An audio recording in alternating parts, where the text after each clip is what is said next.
Hi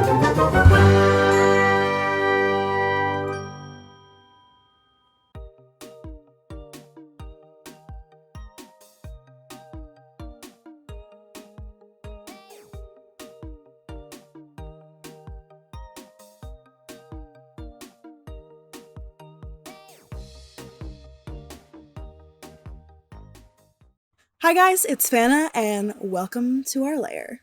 Hello, welcome back. It's been a minute since we've been back to the lair. I mean, not for you, the listeners, but for me and Fana, it's been a minute since we've kind of returned to the lair. So, yeah, it's been a hot second. I always forget which number we're on. We're 3, I think. Yes. Yes. Yes, Episode 3, which yes. is actually 4 episodes, which always throws me off. You were so hype on the episode 0 idea, and then now it just completely screws you over. Yeah. Can I? I like the thought of the introduction episode, but I don't know how I felt about it being 0. Well, I mean, we could have called it episode 1, but I always hated this is episode 1 of our podcast where we just kind of talk about what we're doing on the podcast. I don't know, something about that. But that's kind of what podcasts are, though. It's a conversation anyway. So right. But I don't know. I like the episode 0 type of thing. Ooh, did this tweet get deleted? I was gonna read a tweet to you to start this off, but it got deleted because it was bad. Well, I'll paraphrase. There was a tweet that I saw this morning that I thought would interest you because of your lack of enthusiasm when it comes to my sports and sports watching habits.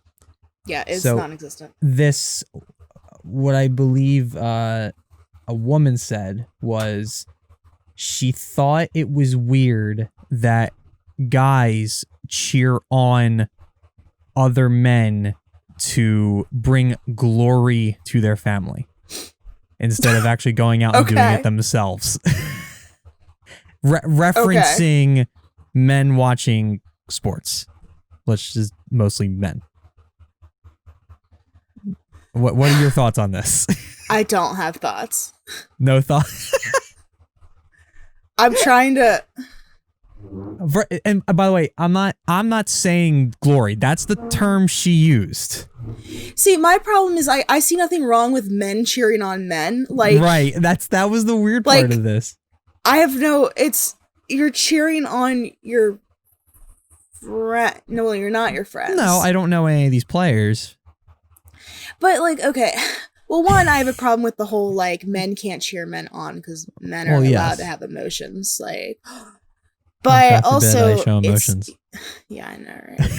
But damn, I don't know. Well, it got deleted. I can't believe it got deleted. I'm actually so mad about that. It got deleted. She probably got a lot of flack for it. Oh, yes, she did. Well, it was funny because the first 2 replies I read this morning were definitely in her favor, but she was talking like she was a character out of Game of Thrones because she was like bring glory to the household. What are you? Am I not allowed to chill and watch some sports? Is that just something I'm not allowed to do anymore? And I figured somebody who just doesn't understand my enthusiasm for sports sometimes, I figured there was maybe a slight possibility you would agree with this woman. But I like the route you took. This doesn't, it doesn't even pertain, but it makes me people who think cosplayers are freaks or weird or yada yada. It's when you dress up in a jersey with someone's name on it, you're dressing up as that character. You are no different. It's I think sports it can bring a community together, but I also think sports can be very toxic, but that can be said about any kind of community. Yeah, it's not just sports. But that doesn't pertain to our topic today. No, I know. I wanted to. We actually have a topic. I wanted to give you a bit of a cold open because I was so curious about this, and I wanted to kind of put you on the spot. Did you drop your headphone again? No, the little earbuddy thing came off. I was like, why is this hurting my ear so much? Quality high quality production here, folks. I've never had an issue with it until I actually like professionally need to use it. Yeah. All right, that's much better. There you go. Why is this hurting? Oh wait, the silicone rubber is not on. The silicone rubber. The silicone insert is not on. Rubber. The silicone rubber. But would you pass me the anyway? I want to talk about podcasts. I know you do. Because did you know that there's other podcasts besides ours in this world? I thought we were the first one. I thought we invented podcasts, honestly. I've been kind of stuck in this, dark end of things that I just kind of assumed that we just kind of invented everything. I thought we invented conversation.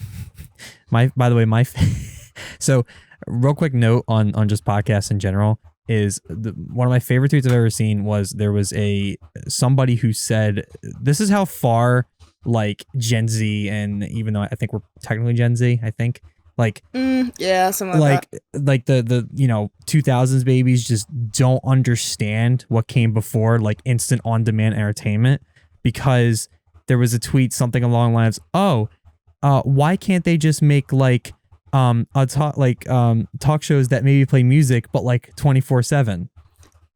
Have you heard of a radio? An industry that's still kicking, actually.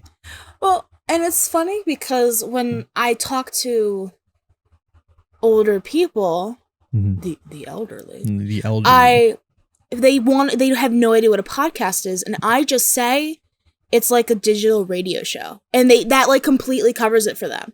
It's honestly, just say like, do you know what NPR is? Yeah, that, but in the digital. Well, I'm going back to like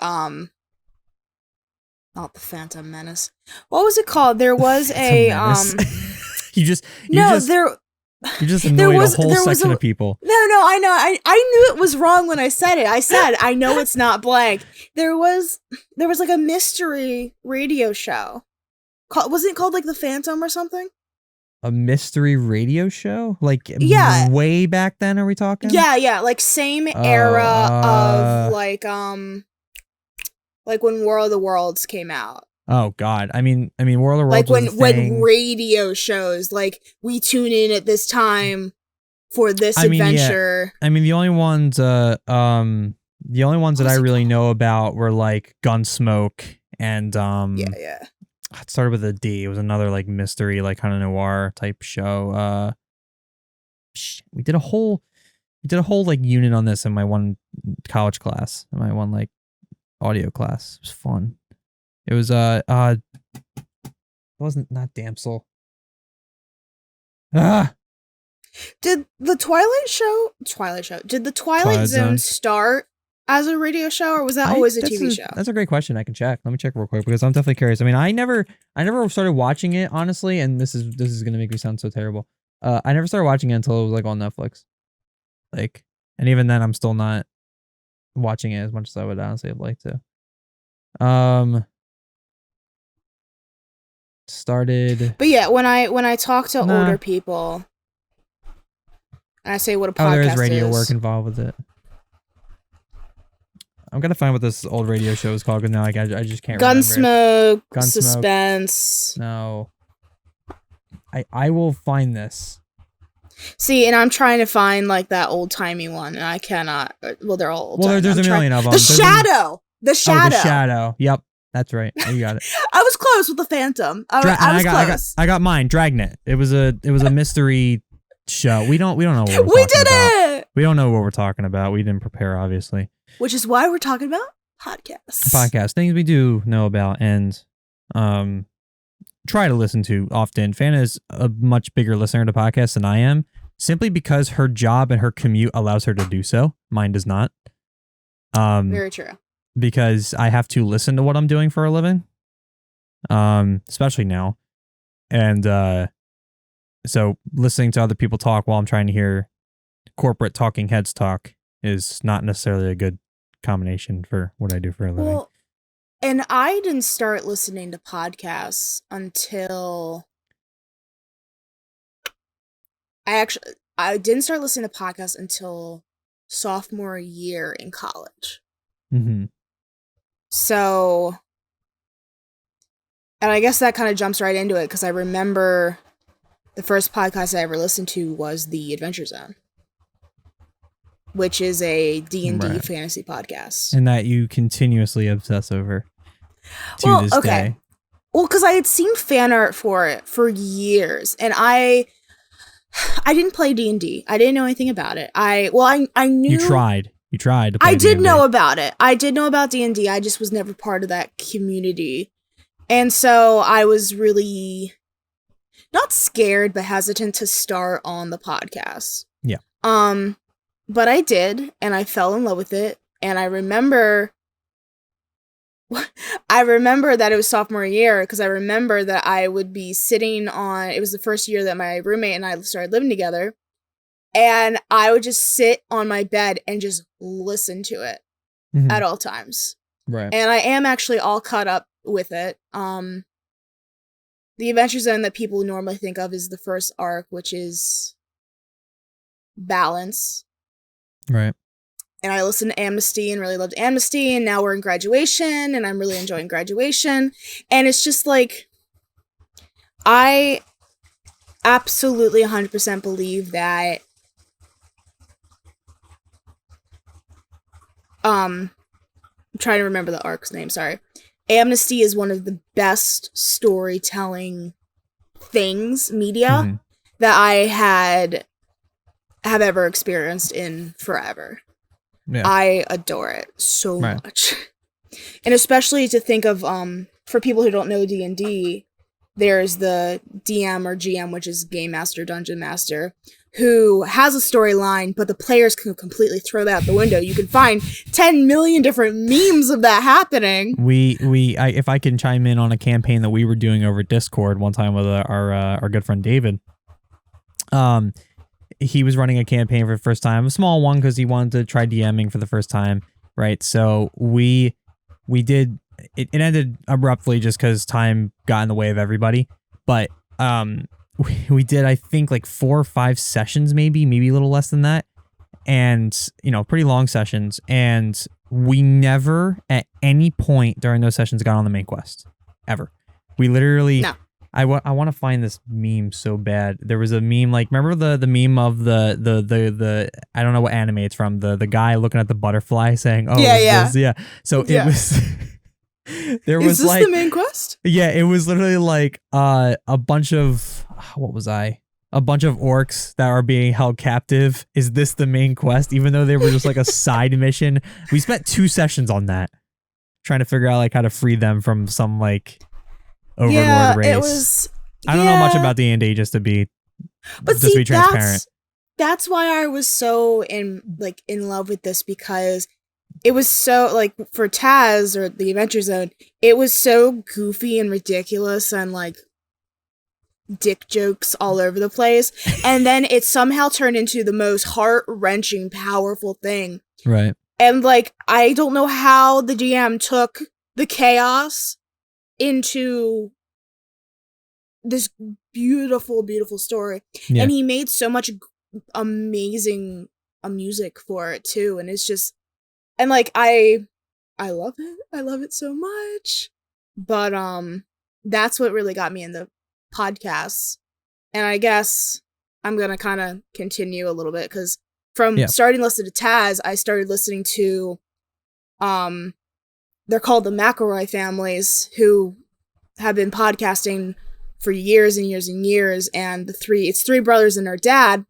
And the 3 brothers have done for over 10 years a advice show podcast where they answer Yahoo questions or Yahoo Answer.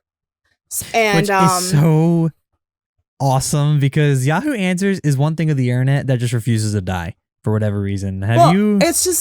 It's so stupid. It's so well, they thrive. It is. I honestly think that Yahoo Answers probably has gotten more popular or more traction and hasn't died because they've been doing this for 10 years. I honest to God believe they are the reason it's still alive. I also believe that a lot of remember that video about asking different ways to say pregnant was going around? Pregante. Those, unget pregante. Like, there was, that video went viral. We had a good time with that video. Well, and it's just like, No, I love, it's funny. That comes out, I think, every week. And I try to stay up to date on that, but I love whenever you fall behind on any of these two podcasts because you always text me like, okay, I have like 5 episodes I gotta binge like today. Like today. Because like the new arc is about to come out like tomorrow. So I gotta binge them all today. You literally spend whole days just binging. Well, I spent many days just binging. But that's true. I really enjoy them. And it's funny because I actually I don't know if this is normal, but oops, sorry. I enjoy stop. You love to make my job just so much harder, don't you? Keep it in. I really enjoyed the live show recorded episodes more than the like them in their studios talking, like the normal shows. I prefer listening to the live shows because I think the audience interaction is so much more fun. Yeah. And they always like would pull audience members to ask questions. And I loved that. And it was always so hilarious. And we actually had tickets to see a live show. We had tickets. We had tickets. And COVID happened. Right. And I think from what I can tell, from like following them in like the 3 or 4 years that I've been following them, they had not come to the East Coast. And then they did. You should have seen the week leading up to this. Once the dates got released, Fana finds them, and I don't even remember if it was like a call or like a text. You're just kind of like, babe, they're coming. they're gonna be on the East Coast. Do you want to go? Do you want to go? Yeah, you really didn't give me much of an option. You acted like you were giving me an option. I was going, and you could maybe tag along. I don't hate him. I just don't listen to this podcast. No, I listen to like the first arc, like the first like 4 episodes of the first arc, and just kind of fell off. But see, that's not the good part. Because that's the dick joke you know part. What else? The good part is the later part. Yeah, you know what? I'm gonna attack a whole other fan base real quick. This is what people say about The Office. They keep telling me, "Oh, you got to get past the first season." I'm like, what?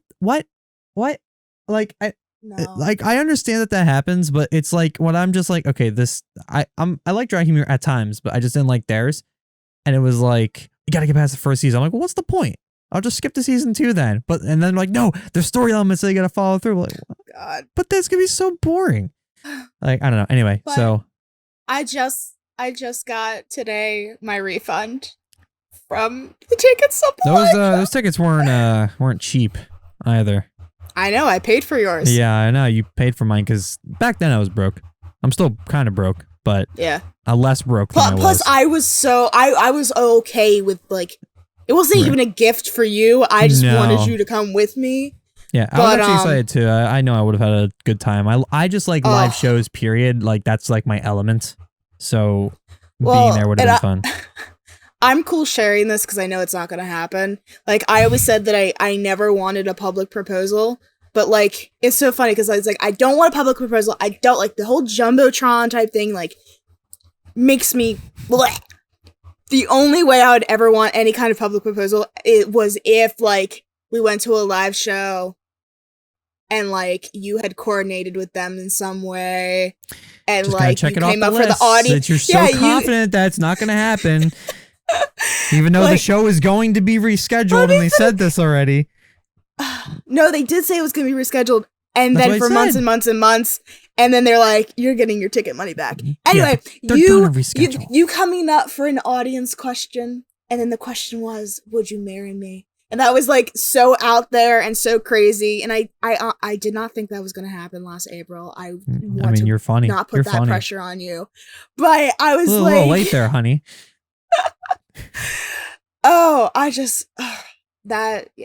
That would be the only way I would ever want any kind of public proposal. It's like I don't even want it to be in front of our families. Like that's how like not public I want it to be type thing. Yeah, you're nuts. I mean, I understand to a degree, and you know I'm not gonna get into what my wedding plans are or my proposal plans are, but I won't listen. I'll go throw the nub off my earbud away again. Like the nub. That's what you're calling that. The silicone ear insert. I don't even. It's an official name for that thing. There is, but I'm just forgetting what it is. It's a bud. Bud and nub, like, they're so different. Nub sounds weird. Like it just there's a weird connotation to that word for some reason that just gives me the skeevies. Yeah, I think so. I do want to latch onto your live aspect real quick because that's definitely one of the podcasts I listen to, and you'll hear 2 of these podcasts are coming from the same exact place. I've made no secret, and especially since I'm wearing my Ruby Crow hat today, that I'm a big Rooster Teeth fan. Trying to turn Fana into that, but I don't think I'm going to win. I'm a Ruby fan. I'm not a Rooster Teeth fan. Yeah, no, I've been a Rooster Teeth fan, Achievement Hunter fan since 2012 probably. First member, all that. It's like the one big thing that I'm actually able to support, and they give me just so much content. But they have 2 podcasts. They have the Rooster Teeth podcast, and they have the Off Topic podcast, which I listen to frequently enough. So one of the things that Off Topic has done, they do it on their set that they have in Austin, Texas, as well as during the live shows. A recurring character has become literally the producer of the show. Like the producer show is now a recurring like voice of God character that comes in on certain things. Okay. The main reason why he started coming in is that they would sing songs or hum songs, and if you know anything about the YouTube copyright system, it's kind of a no-no. So a lot of times he'll just kind of come in over the PA, like, no, stop singing, or like right now. But then it developed into like, and they have to pay bills, so they have to do ad reads and stuff like that. So he has to make sure the ad read is good. So but the live section makes it even better. So they have their annual convention RTX, and I think it was last year there was this one episode. The guy who usually does the ad reads is like, you know what, I'm gonna let Jeff here do the ad read, and he is not great on the ad reads, and all you hear is the director just be like, no, stop, no, please just get through this, please. And the ad read was in an email, so what he proceeded to do was then read the subject line, like forward something ad read, hey, made a few changes. He's reading this to like a live crowd, and the crowd just absolutely losing their minds. And director saying like, oh God, stop, just stop, just read the thing and get this over. And he let it go and did this ad read for like 5 minutes straight. Ad reads are usually like 30 to 60 seconds, if that. But it's for some reason the crowd just losing their crap at this. I was in tears laughing at this when it was happening, when I was watching it live. It was absurd. I've always heard people say that like companies a lot of times would rather you put your own spin on the ad reads rather than read them verbatim, because then they're more personal. Like I don't even think I even said what the podcast was, My Brother and Me, or My Bim Bam. I think they just barely glance at the ad read and then burn it while it flies out the window, because a lot of times it's just like such a crapshoot. Like they get the point across, but like I'm like, I don't know if you guys are actually selling this to me. Yeah, a lot of times they're not. Like it's chaos, and then they'll like slip in a line of the pre-written dialogue, and then it's chaos again. I'm like, yeah. I don't know. The ad reads become like their own skit for a lot of the podcasts that I listen to for some reason. Like you're supposed to be selling me this like video game or something, and it's just not happening. Let me see if I can find a clip real quick. But like I do enjoy, I love the podcast just by itself, and it's a lot of like improv stuff. Like they talk about the main topics like video games, entertainment, pop culture, typical stuff. They're freaking nerds, all of them. It's a lot of video game talk, but they're all comedians and performers at the same time. So they always, but what I also like, something about the Off Topic podcast that happens a lot too is they kind of at times kind of dive deep in some behind the scenes stuff that happens, like conversations that they had like before recording a video, and how they've gotten mad at each other about certain things, like stuff, little tidbits that I could pick up in their creative process is always fun to me. So when that type of stuff happens, I lose my mind at it. I'll watch those bits over and over and over again, because I like hearing the behind the camera type of stuff, especially for something like that. Like they go in and they turn out video after video after video every single day. Like, so they create so much content. So hearing the little in between stuff that happens, or the discussions that go into all of those videos, even though it kind of feels like it's just kind of assembly line stuff, is so interesting to me. Well, and I really like podcasts that, or any kind of media, and I think the first one that I really noticed that did it was, it's not a podcast, but Good Mythical Morning, where like you could hear the staff or the crew giggling and stuff in the background, kind of like how you said you like the producer was the voice of God. Like, Eric Bador, by the way, is his name. Yeah, I really enjoy like hearing the cast or the crew. I enjoy hearing the crew in the background. Yes. Either not even making like snide comments, just kind of like giggling or like just being around, like enjoying their job. There's a small political thing. There's I'm not. We're good. No opinions, just factual stuff. So that's what they all say. Years ago, Jon Stewart was on Fox News, and if you're at all familiar with the political space, that's kind of like being invited to like a lion's den for him because they're just enemies on so many levels. But the thing is, he's so funny, right? So he's talking with this host and they're having a debate, but he's inserting jokes in there. And the camera people and the camera operators, the directors, the producers, audio engineers, they couldn't help. They were laughing the entire time. And I'm sitting there like, you're all getting fired after this. Like there's just, but for some reason it made that whole debate just so much more entertaining to listen to.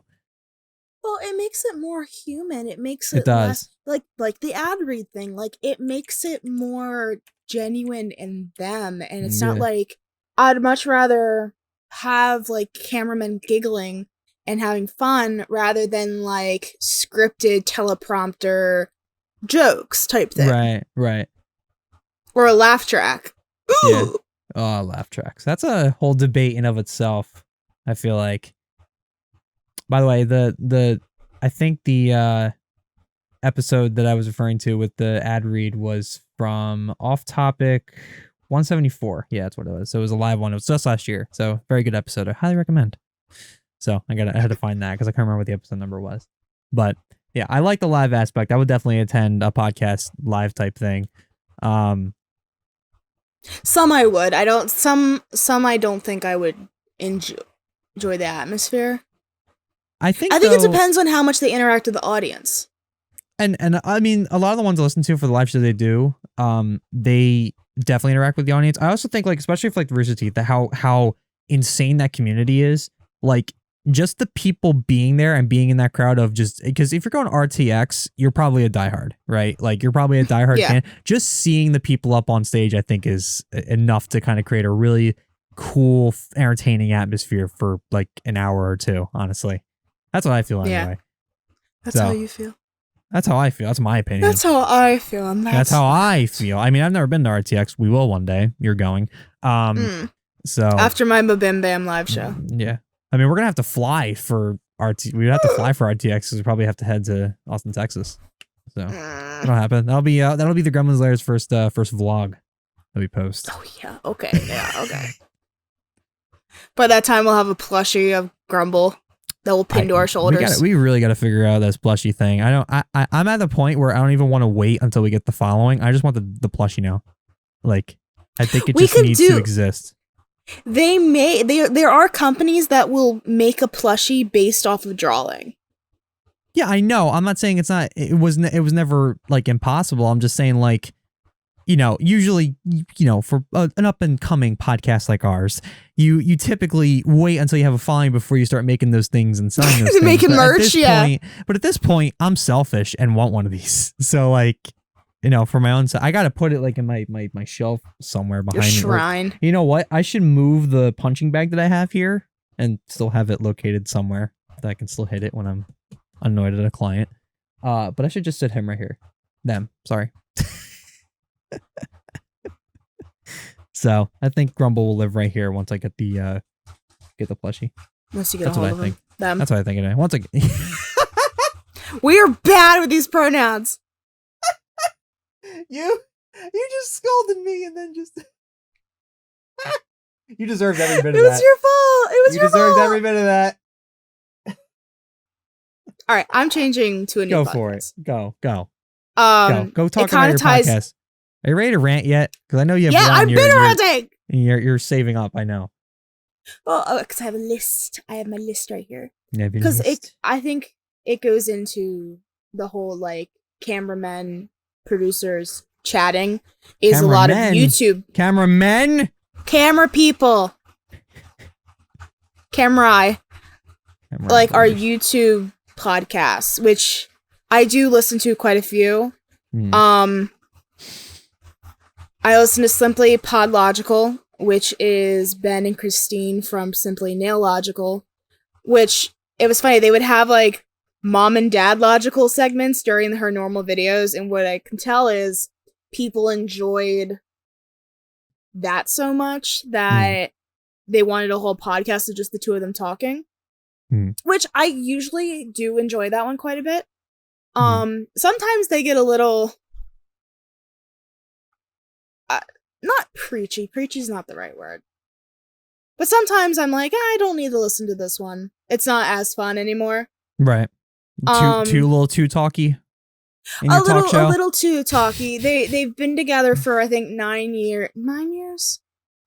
They've been together for a long time. I think they're both in their early 30s. Like, I respect them a lot because they both have full-time jobs and are extremely popular YouTubers. In addition to that, and she owns like a nail polish brand now, and like I have a lot of respect for them, a lot. You hit on this a lot because I almost think they're definitely in a position where they could jump ship to they've said content before creators, but they don't. They are, but that's the thing, they are full-time content creators. For years, she posted a video every Saturday, which is I mean full-time, I guess, in having. I should paraphrase. Full-time can mean a million things. You're working on one project for X amount of time, or you're working on, multiple videos per week type thing. I guess when I think of full-time content creator, I usually think of somebody who's releasing content on a very consistent and very frequent level. Like not just one a week, but I guess it can vary. Full-time doesn't have to mean... I don't agree with that, but like I am not a full-time content creator. To me, full-time content creator means that you can make a living off of YouTube. Yes, I know that's what the technical term is. I'm just saying, like, for most of the full-time content creators I follow, a lot of them release more videos, release videos more frequently than others, just by default. Which, to me, I kind of hate and don't like watching YouTubers like that. It depends. It really depends. The quality can certainly suffer from the quantity. That's happened. It's just... That's what happened with throwback for all the people who are OG YouTube watchers. With Ray William Johnson's Equals 3 show, like he just did it for so long, twice a week, that people got tired. Yeah, and it just fell off completely. Yeah, I personally cannot watch that kind of. Like I totally understand the work ethic behind it. Like, I can't imagine the work ethic behind it. Yeah. But I personally don't like consuming that kind of content because I'm also one of those people who, if I don't follow that many people on social media, on YouTube, but when I follow them, I try to watch their videos. Like, so I try to consume all of their content. Right. So I don't like pick and choose, like, So I try to only follow people who I consistently like their stuff. Right. So if someone's spamming 1 to 2 videos every single day, I can't do it. But that just might be my version of partaking in media. And see, I've been so used to having so many videos every single day on my subscription feed. Like, it used to be like, I knew what would come out when each week and would plan to watch those accordingly. So now, so like now a TV show. It's a lot more of a mishmash now, but back then it's kind of what I had kind of going. Like when I was in my days when I was in the Call of Duty community and was, doing stuff in that, you would follow so many different groups of, clans and stuff like that. So your sub box would just be constantly that type of content every single day. And that's what I would consume every single day. I would watch other people, but I almost watched it almost as a competitive standpoint, but also as this is what's going on in the community. So you kind of have to keep tabs on it. So see, and I don't watch a lot of news or media type update things. I watch like artists. I watch a lot of. Are you saying that current event content creators are not artists? Man. No. Like art, like actual artists, like actual like owning a studio, and I'm watching their like package with me vlogs, like that kind of artist. You were taking yourself the biggest hole by saying actual artists. You did not say yourself. Okay. You know what I mean?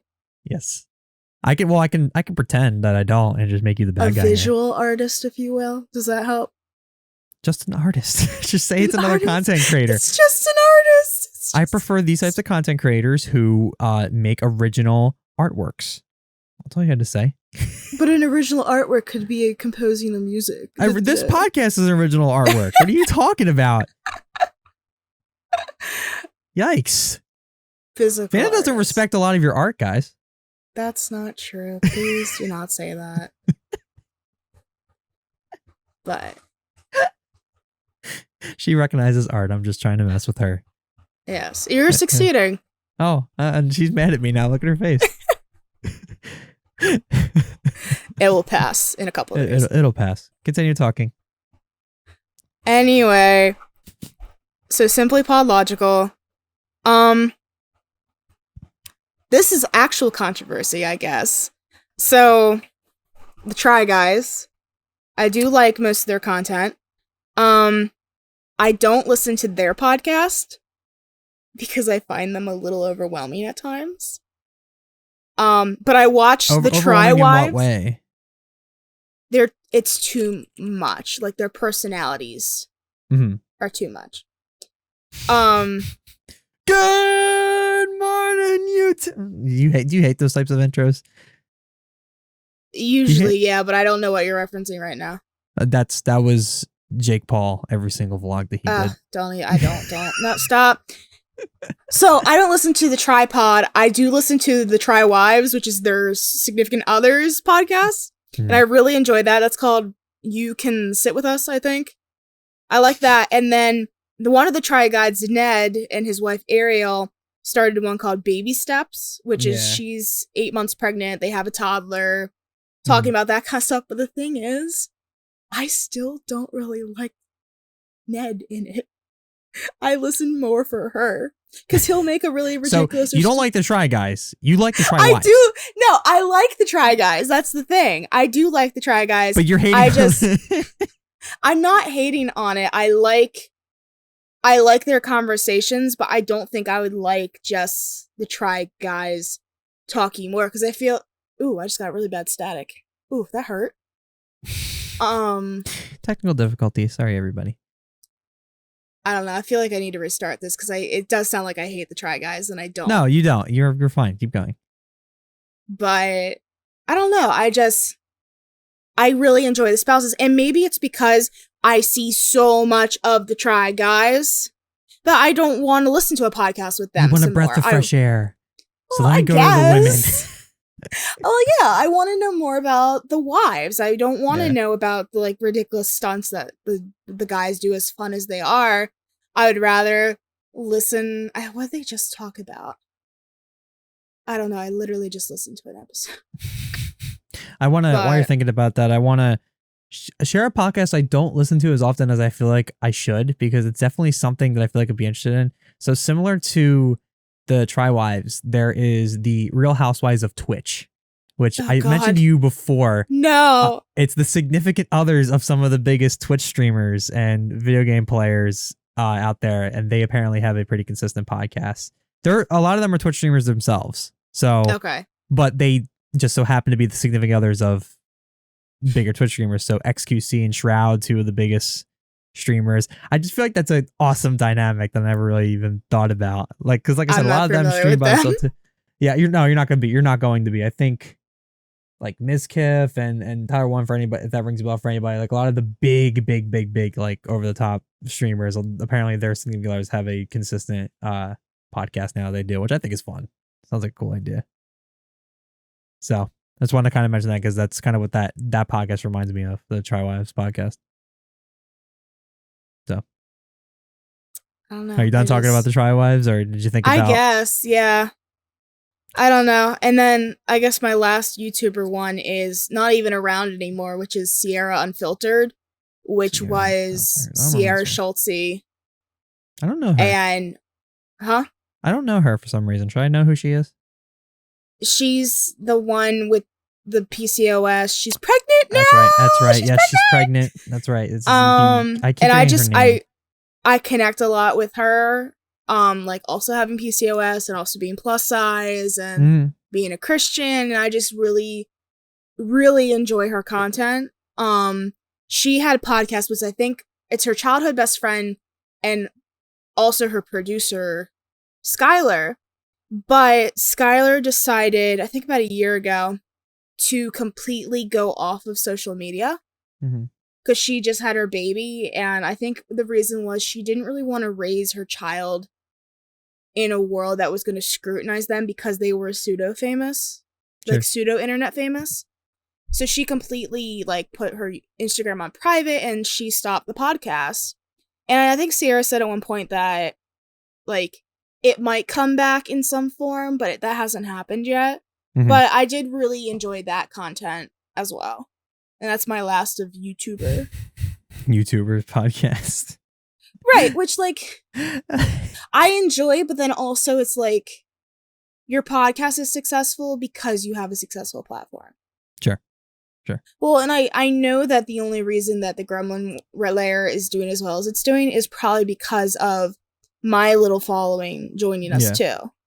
And, supportive friends and family that we have, too. Right, right. And maybe some random other, like, hi, like... Yeah. No, we're working on the more organic growth. I mean, the problem with podcasts is that it's hard. It's so hard to grow them organically. It's so hard. I mean, I'm trying to do it with BLB, Big League Breakdowns that I'm doing with my buddy Tyler. Like, we've done podcasts for 2 years, me and him, but trying to get the people that we actually want to see the show, like your audience typically probably wouldn't be interested in what we're talking about because it's sports related, but like trying to get that show on the right eyes is kind of a hard thing. So you kind of have to rely on your circle as much as possible and just kind of hope you create a viral moment. I mean, long form content, especially when TikTok is the most dominant platform of social media and video content right now, is really hard to sell. You know what drove me nuts the other day? So my sister, big TikTok watcher, right? I'm not. So, and you don't have to be a gamer to know that Among Us is big right now. Like very fun game, very simple. There's so much Among Us content. So she was showing me this guy who made it's like the new Undertale, but there's like no lore to it. No, there's none. But it from an independent developer standpoint, it's a great story because that game is actually like 3 or 4 years old and was on Steam for a while and was averaging like 10 players at a time. And then like one entertainer picked it up and then everybody else followed and now it has millions. Right. Like, so it's funny how that works. But what drove me nuts was that she was showing me a TikTok of somebody playing Among Us, which is fine. But it was the fact that it was a series of like 12 TikToks of this story broken up or this game of Among Us broken up into 12 TikToks. That's fine. And they're getting the views. I know they're getting the views. I'm forgetting the creator's name, so pardon me for that. But like, they're getting the views on it. But I'm sitting there like, what happened to uploading this to like YouTube or something like that, where this type of content's kind of supposed to live? Right. You know what I mean? It's so weird how like everybody is so used to watching things in segments now. It's so weird. Like I can't get behind that. If I want to watch that long video, give me a YouTube link, man. Like, why are we doing this? But sorry, I went on a bit of a tangent, but moral of the story, like long form type content, especially podcasts. Ours is about an hour and change a lot of the time. I've done 2-hour podcasts before. Which to me is too long. Yeah. They're hard sells. Well, we had a lot to talk about. It was a more news related podcast, so we had a variety of topics to discuss. You and me usually pick one, or we just kind of chat for like an hour, and I think we feel that's sufficient time to, keep the quality of the conversation while not dragging it on for ever. You know what I mean? Like, so I don't know. So I guess my whole point about it was like, I find a lot of podcasts from YouTubers and other content creators because a lot of the time they grow their audience first, and it's like, okay, now I'm going to do podcasting because they know they have an audience already. So it's a lot easier to get sponsors quickly, to get the funding quickly, to produce these things. Like trying to start a podcast and grow it is going to take a long time. I was telling you about the Reddit post that was being featured on here's another podcast, Tiny Meat Gang podcast, for anybody familiar with the YouTube space, Cody Ko and Noel Miller. They talk about, sorry, I had to check my door. They go through like the r/relationships subreddit sometimes, which can get pretty toxic. But there was one about how this woman was living with her SO, and he was considering dropping out of law school to be a full-time podcaster. Given the podcast that they have has no following, or has barely a following, right? Like definitely not enough to support them. So, and there was a lot of other things going into it. It was funny how they were treating it when they were talking about it on the show, because like, yeah, how dare she not support my man's dreams and stuff like that. But then you could tell they're kind of like, yeah, dude, stop. Yeah.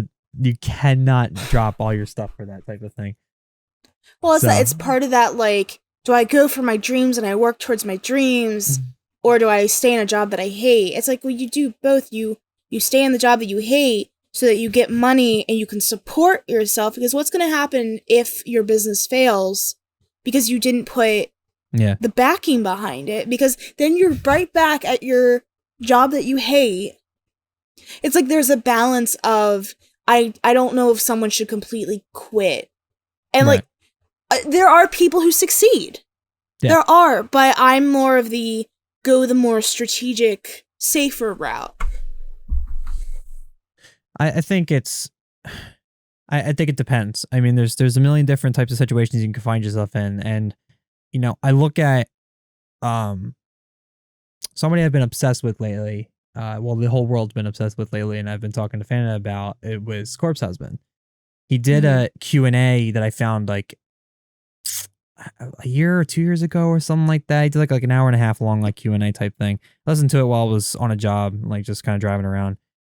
Something he said, and he had a really tough upbringing and everything like that, but something he kept saying was like, he was making content basically to survive, because as he was kind of going through a lot of the stuff that he was going through, the motivation was, I can make, you know, he got a following quickly. He was able to kind of capitalize on it, but he knew that that was his only lifeline. So that's why he keeps doing what he's doing.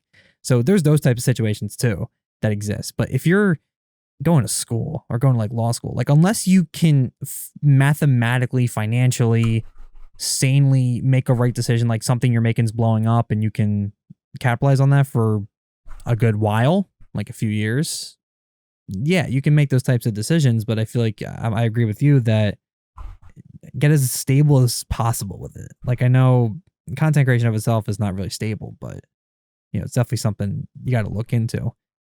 I mean, look what I'm doing. Like I would love to live full time off my own content, but that's not going to happen for a while. Right. Unless you guys subscribe to the podcast, that's one step closer. Okay. I don't know.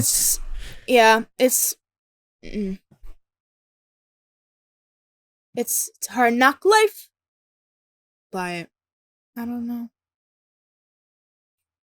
But sorry, I got that quick thing at the door. But like, I do want to transition to a whole nother podcast realm of things, since we mentioned a lot of like YouTube, like content creator, podcast stuff. A lot of what I mentioned was kind of like improv stuff and kind of just discussion type stuff. But there's a couple ones. There's one you and I both like, from our dear friend Philip DeFranco, where he does a conversation with, and I also listen to a few other talk show type things like the Courage and Nate Shot Show, where they review a kind of lot, like they have the discussions with people. And the big one that has made the rounds and is the Joe Rogan Experience. Like that podcast now has like an exclusive deal, but this is all like nonfiction talk show type stuff, very different from what you listen to. This is what I listen to most of the time. So like, is a conversation with like the only like nonfiction news related kind of show that you listen to a lot of the time? I mean, it depends on what you like for. Because you mentioned a lot of like storytelling podcasts type stuff. Like it's all like, because a lot of it actually, looking at most of the ones I've talked to about, only the Adventure Zone was a true non-fiction, like fiction podcast. True. Yeah, I guess so. I mean, the rest are just talking. I mean, I have a couple true fiction, But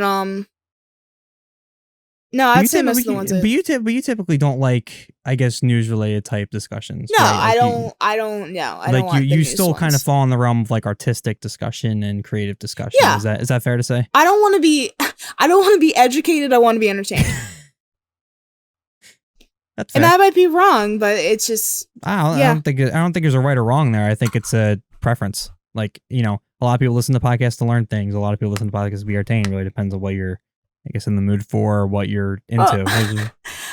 I guess the only one where I want to be educated is lore, which is dark history. But that's like, still kind of like it's folklore. So like that's that. I love folklore because it's like technically a lot of folklore, because I'm a librarian, is in nonfiction. Mm-hmm. Because it is history of tales. It's histories of stories, like that kind of stuff. Like even mythology is actually in the nonfiction section.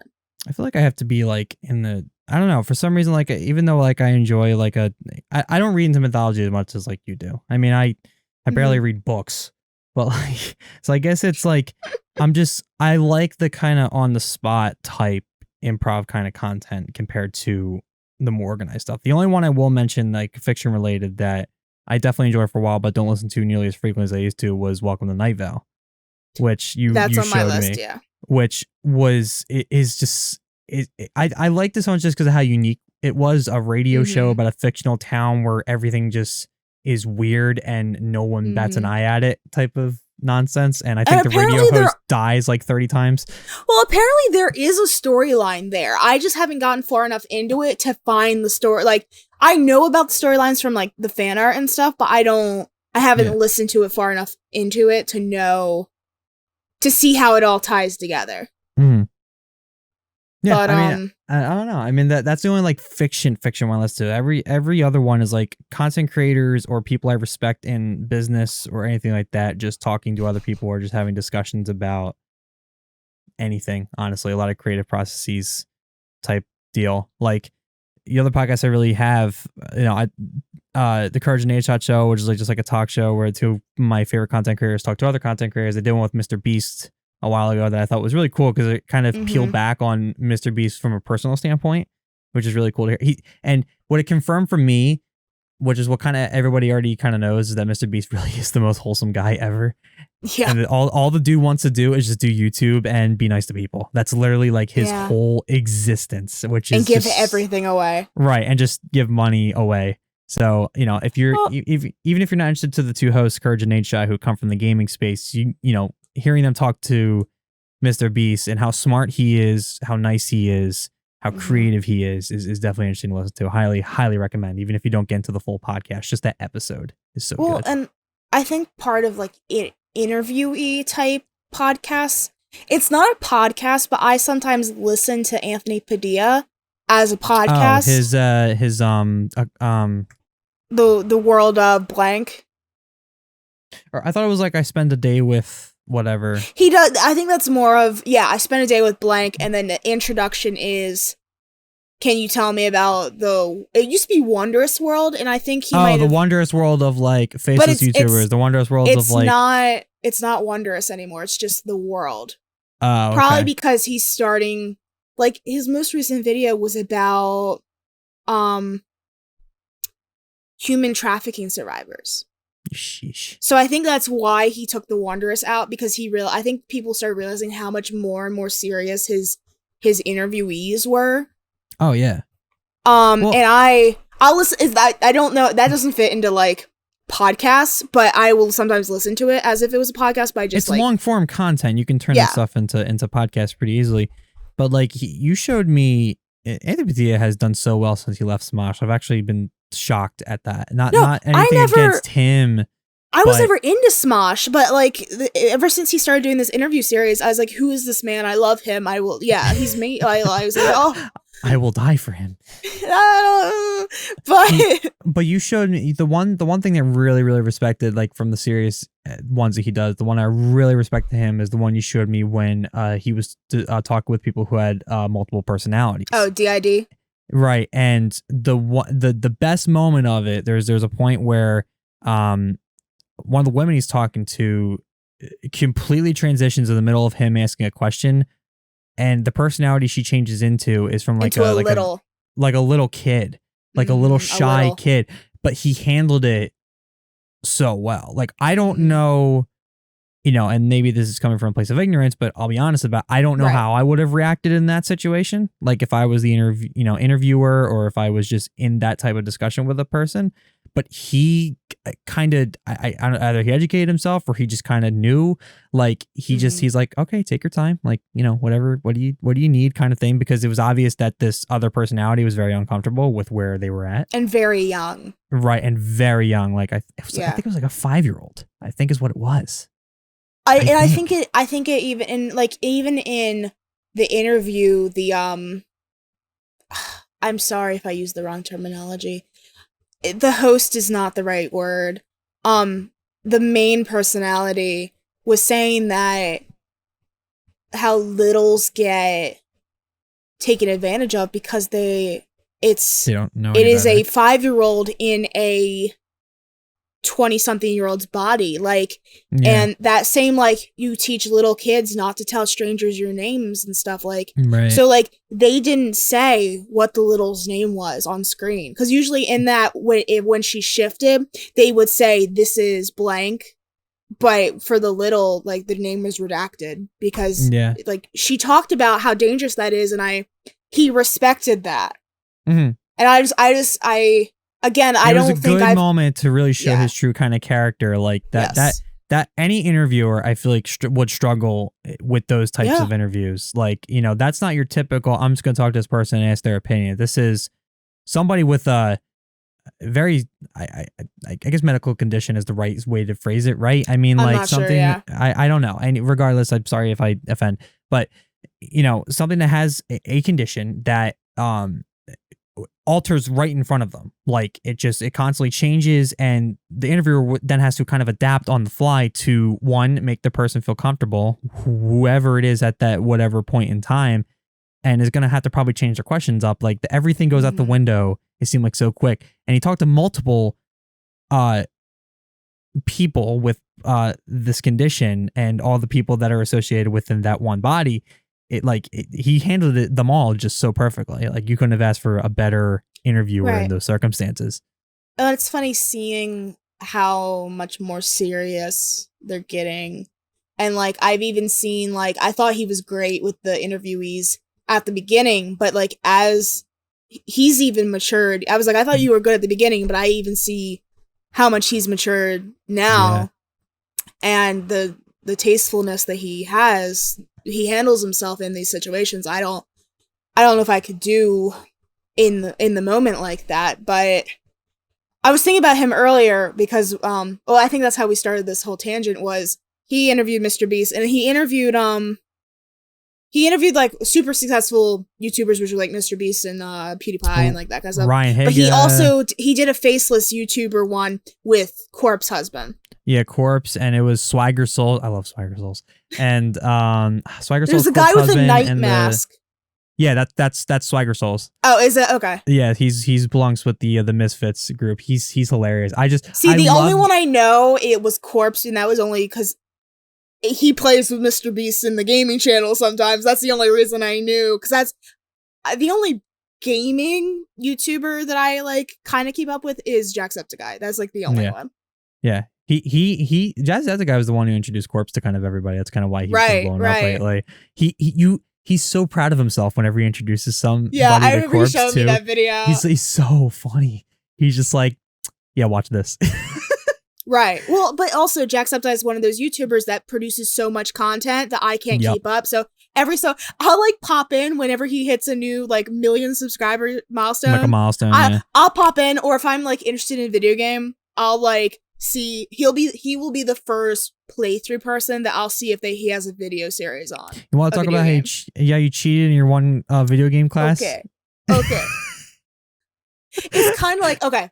So you owe Jacksepticeye that A. So it wasn't him who did it all the time.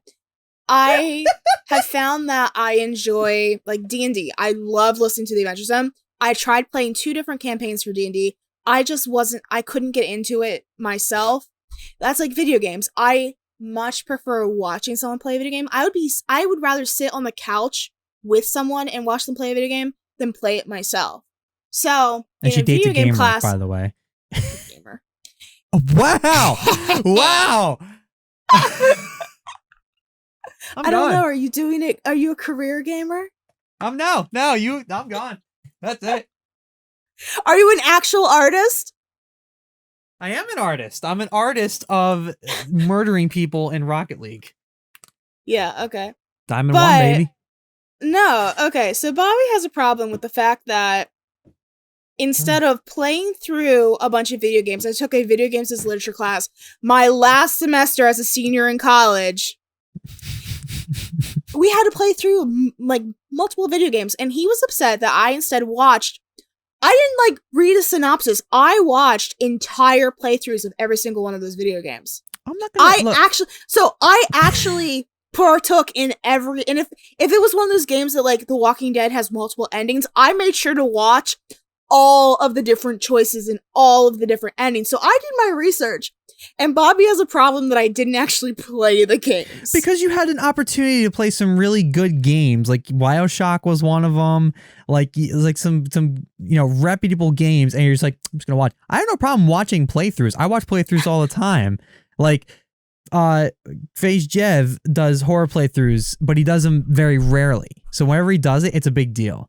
So like I've watched like The Last of Us when he did that. And that's how I got obsessed with Outlast and that whole story, because he played that through and I watched him a ton at the time. Like, I don't mind watching playthroughs. It's the fact that, like, you had an opportunity to play these really cool games and you're just like, I'm just going to watch this guy play it. But see, the thing is that I was being more efficient with my time. Like, me knowing, no, like, I know, like, to become a good gamer, you have to game. I didn't have the time nor the money to buy all of these different games. The first game I did buy, which was a really small indie game, it was called, like, What Happened to Edith Finch, I think it was, and it was phenomenal. It was fantastic, and I did play that one through.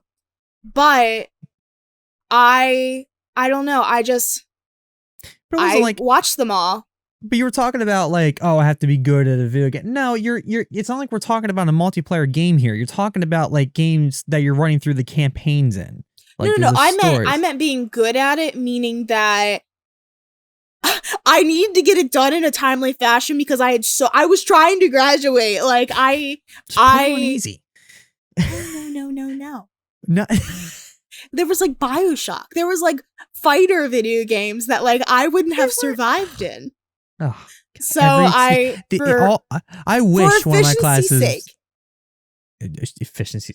I love that. That's the excuse she goes with. Whatever. Efficiency sake. Or okay, fine. I just wanted to, and I enjoyed them, and I made sure to watch all of the narratives. I respect your decision. And I didn't even just watch the cutscenes. I watched playthroughs. But I watched playthroughs that didn't the no dialogue playthroughs, because I didn't want commentary from the person. Like when I watch Jacksepticeye, I like his opinions. I like him doing it. And then there's one game that I've watched Markiplier play a couple times called One Shot that I adore. You have to watch One Shot or play a One Shot. I've seen One Shot, yeah. But I don't know. How do we get here? I feel like I'm sounding like my father because he always talks about, he's like, why do you watch people play video games instead of actually playing a video game? Why do you watch people play sports? Right.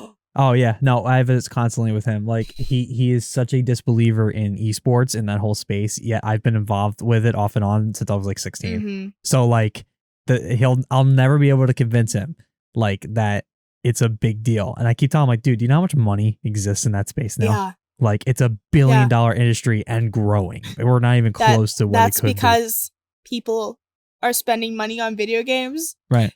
And so I couldn't do it. I couldn't give them more of my money. When they're like $30 a pop, I couldn't do it. $60 for most. I just blew 65 on the Call of Duty that's coming out tomorrow. Oh, did you? I did. Yes, I did. Yes, I did. I buy 2 series every year. Call of Duty and NHL every year. That's it.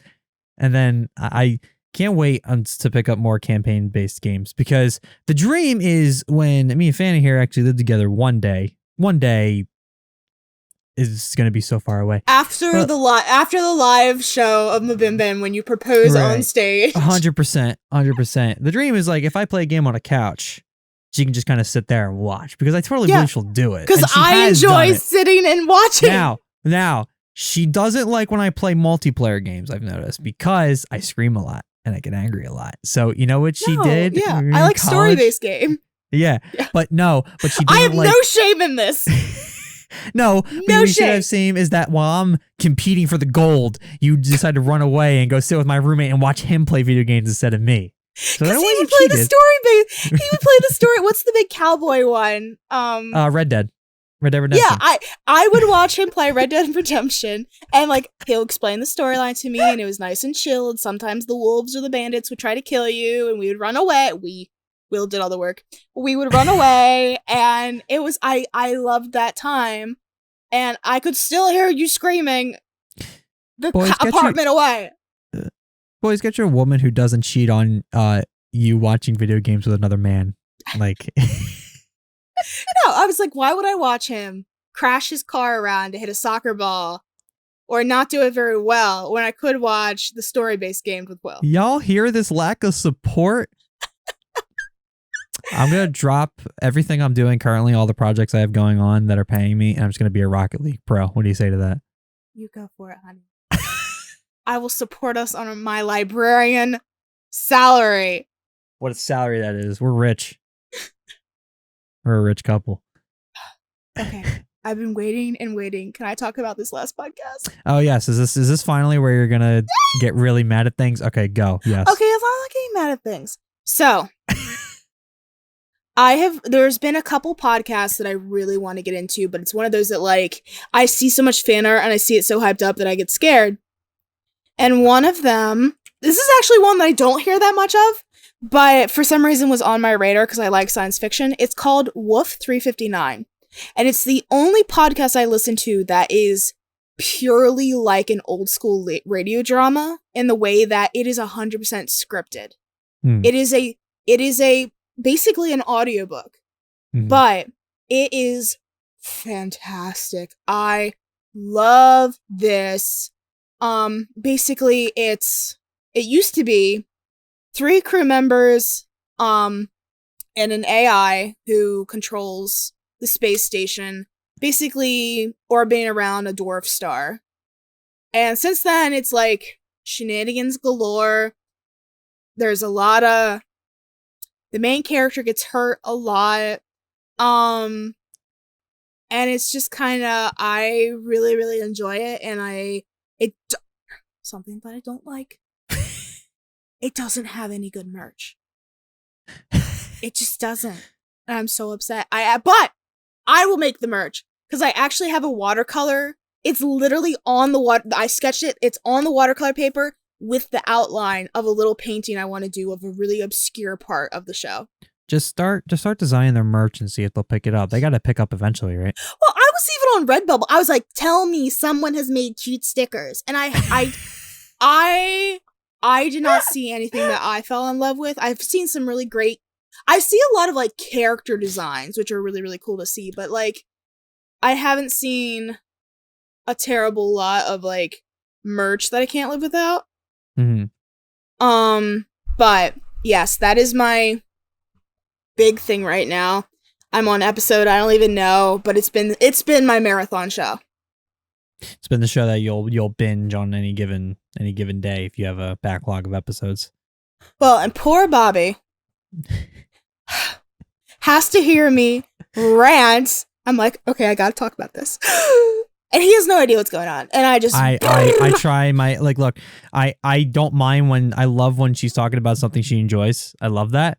It's just that trying to connect and understand with what she's talking about sometimes... Wait, what's the meme where the guy has, like, the red string everywhere? And he's like, it makes sense. Oh, from that's an It's Always Sunny in Philadelphia reference, I think, right? Yes. Yeah. But then there's also one from what's BuzzFeed Unsolved, where it's like, I've connected the dots, and the other guy's you haven't connected shit.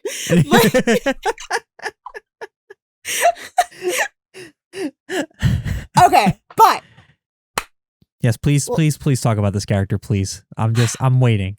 A new character was introduced who I'd read about I'd read about online.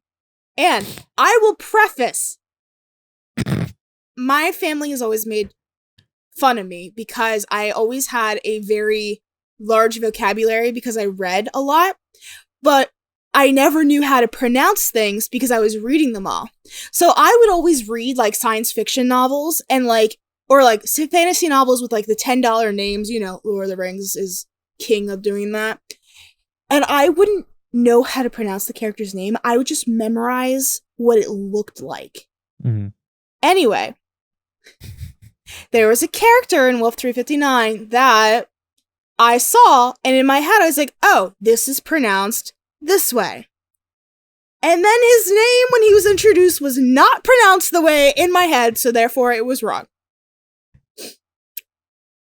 And let's back this up really quickly, because first of all, this is not how she presented it to me when this first happened. I wanna make this abundantly clear. When she presented this to me, I have a tangent to go on for this, and people are gonna hate me. So I think what did I say? I was like, how do you spell? Or how do you say? Right, and I spelled it, and that was great, and I pronounced it, but then she went on this whole tangent about how it was right how she pronounced it, even though it was completely against what the artist's pronunciation was. And she insisted that she was right because that's how she read it. And that's how it was supposed to be read. And she was not going to take any other opinions, because I tried to sit there and tell her, well, you probably should listen to what the artist says. They develop the character just like you develop your characters and have them have certain names. Yes. But you were going to die on this hill. Like, you would not let this go. I accept that that's what his name. Okay. Anyway. Okay. And I think I realized as I was thinking about it and preparing for this conversation, his name is Jacoby. Jacobi. When I first was reading his name, I was pronouncing it Jacoby. Which how? I think it was the JAC immediately made me think of Jacques, like the French name. So for some reason in my head, I thought Jacques, like Jacoby, I thought that for some reason, I think that's why I automatically assumed it was going to be Jacoby, because I saw the JAC and that in my mind means Jacques, I guess. I don't know. But don't you need, for Jacques to come out like it is, don't you need the Q? I'm not saying it makes sense. I'm just trying to let you know. And by the way, when she asked me how I spelled or how I pronounced it, I said Jacoby. I did not say Jacoby. I could not believe, out of all the names that you decided to just completely take and run with, Jacoby was what you chose. I could not believe. And I know I'm wrong. But it's like a little louder, please. A little louder for the microphone, please. A little louder. It's like when you read a book and you see the character in your head, and then they make the fan or the official art for it, or cast in a movie, and you're like, no. Or, but it's not that bad because it's actually his name. You're gonna hate my comparison. No. I'm saying it in a second after you're done. Go ahead. It's like the people who say GIF when the creators of the format have called it GIF from the very beginning. You can debate me all day on this, but you're all wrong. You just don't want to admit it. It's a GIF. It's a GIF. It's a GIF. It's graphics. GIF. Don't make me grab the article. I swear to God, I will grab the article that literally says that the creators meant for it to say GIF. Just the internet decided to make it its own and not give the artist any credit for the original name that they decided to get. Because the normal argument for it is, well, it's not the peanut butter, but that's how they decided to call it. That's what they wanted to call it. You people on the internet ruin everything. I swear to God. Something else in the show. And I think that might be also why I was determined that it was Jacoby instead of Jacoby. Which, as I say it, I know that Jacoby is a stupid name. Yeah. But the AI, and I didn't realize this at first, the AI is named Hera, which is Hera, like Greek mythology. But they pronounce it Hera, which I always thought was really odd. But at one point, like, the AI specialist comes in and, like, says something about the blah, blah, blah, something system. And it was, I cannot remember what it's called now, but it was, like, heuristics or something. So I think Hera was short for whatever system she was. Right. And that's why they pronounced it that way. But I remember, I think, like, in the very first episode, I was reading synopsis. I'm like, oh, her name is Hera. Okay, whatever. And then they said Hera. And I'm like, have I been pronouncing Greek mythology wrong my entire life? Or... Yep. You've just been wrong all your life. How's that feel? I don't think I have been, though. I forget. What is that Greek mythology figure? Like, what are they? She's the queen of, or the goddess of, like, marriage. She's Zeus's wife. That means nothing to me.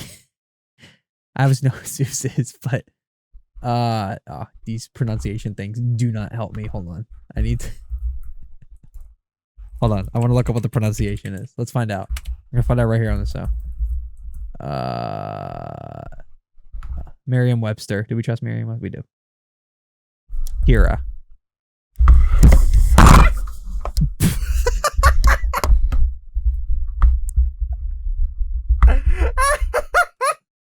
Oh, it could be either way.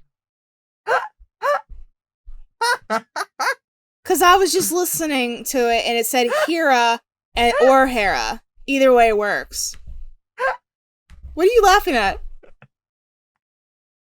What? What, Bobby? The face you made. The face you made. What was it? I didn't see it. When you're... What face is it? Shut up. For those who are listening on the audio versions, Fana dropped her microphone off her desk, and she made the face of, she just dropped surprise Pikachu? Yeah. Actually, yes. Exactly. And I'm dying, but and she tried to continue.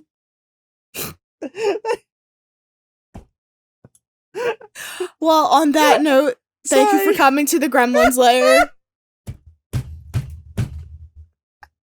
Should I do the sign off without you? Go, do it. Just do it. Thank you guys for coming to the Gremlin's Lair. We're glad for you to join us. Stop it, Bobby. We are now on... Which one are we missing? I got this. You got this. Go. We're on Spotify. We're on Spotify now. It took way too long, but we're on Spotify now. I figured out all the distribution issues. We're also on Google. Apple is dragging their feet. It's submitted. Apple takes forever to approve a podcast for whatever reason. So for those who listen to podcasts through iTunes, Apple Podcasts, whatever the heck it's called, I'm not an iPhone user. It's coming. I promise. I'm literally waiting for the email that says you're approved. So, but if you have us on Spotify or Google, those two services have the audio versions currently. So you can listen to that. And then of course, whenever you want to watch the video versions, they will be available on YouTube for you to watch. So gotta take a picture for the gram. For the gram. Yeah. For the gram. We're trying to get a little more active on the social medias. You can follow us on the Gremlin's Lair on Instagram and Twitter. I don't think we have a Facebook page yet. I gotta make that. Nope, you were supposed to be on that. Yeah, I think Facebook is the least of our worries in terms of social media, to be fair. Yeah, I find it more beneficial just to like say something on our personal accounts. Instagram's been fine for us so far, but it'll happen eventually. But I don't think anybody is dying for a Facebook page anytime soon. But we'll make one. Content. Right, dying for this content on Facebook. We create great content. I don't. Yeah. Don't I only announced on Instagram episode 2. We split our social media duties because Fana is a lot better at Instagram than I am, and I'm a lot better on Twitter than she is. So I take over the Twitter, and take over the Insta, and she just announced episode 2. Well, see, the thing is, I announced it on my personal Instagram, well, my Fantasy Finder Instagram, and I announced it on my Fantasy Finder YouTube page. I just didn't happen to announce it on the Gremlin's Lair Instagram. And so it's November 12th. She talked about episode 2, which was released 11 days ago today. And then we have this episode coming out in 3 days. So. All right. Well. We're good at our jobs. Yeah, we're great. Yeah. Thanks you all for listening. And see you all later. Bye. It's still pronounced Jiff.